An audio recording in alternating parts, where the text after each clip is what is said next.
Headphones, we do not need these. Alright, so if you plan on DJing without headphones, there is a couple of things that you're going to have to change with your style and how you're going to DJ and how you're going to do mixing. And the number one thing is going to be track organization. If you organize your tracks in advance, you got all your tracks prepared before you do a gig, then you have no need for headphones because you are going to know where everything is. So let me show you guys an example. This is a track, if you look over here to the right, this is a track that I prepared for an example for you guys to show you how I personally organize my tracks so that I can know exactly what's going on. As soon as I load it in the track, I don't have to be listening to headphones and doing all of that. So with all of the tracks that you guys plan on playing, you should at least have cue points for the start and the end. Now, the DJ software that I use is DJ Pro AI. So within this software, if we go over here to the cue point section and then we press this pencil up to the top right, we could go to one of these drop down menus and we could select a color and select a name for the cue point.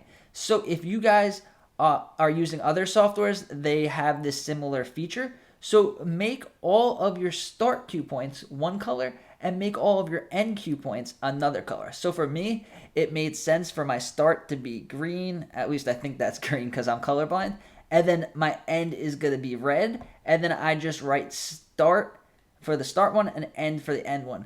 So when you find the track that you plan on playing when you DJ, load it up and listen to the track and figure out where would be the best place to start this track. You don't have to start it there every time, but in a jam, if you're not using your headphones, you could easily see a good place to start it and then a good place to mix out.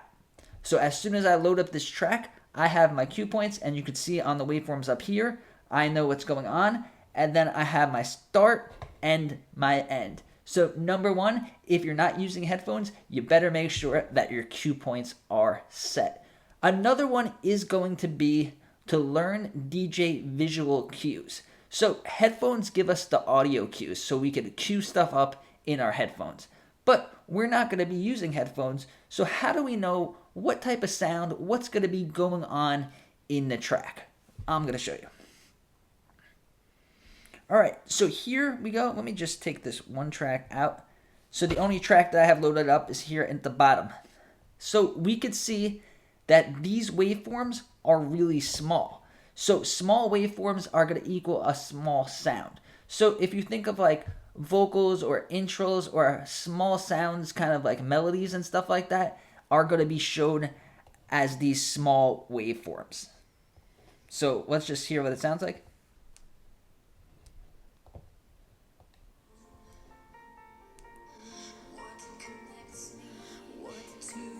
So it's a nice small sound, kind of like an intro, not a lot going on.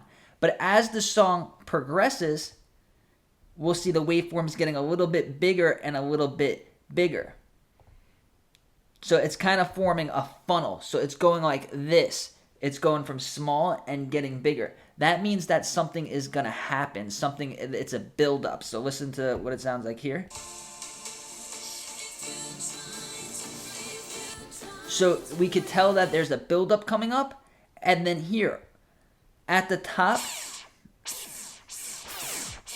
we could tell that this is a drop. So this is what the drop sounds like. So that is the drop. So when this track is loaded up, without even hearing it, even if it's a song I've never heard before, just by looking at these waveforms in the top right, I know exactly what's going on. I know the beginning is kind of an intro, kind of vocals and a melody, and then it gets bigger and bigger, and then boom, the biggest part of the track, and this is for EDM tracks, other genres are a little bit different, but this is for EDM, then the drop is going to be the big section. So then we know where the drop is, and knowing where the drop is gives us a lot of information about the song. So we could either play one drop when another song's buildup is going and do a transition like that, or there's various ways to do drop mixing. I made other videos about it. You could check it out. but get good at knowing what these waveforms do, what the colors mean, and what they're going to sound like, and then it's like having a superpower,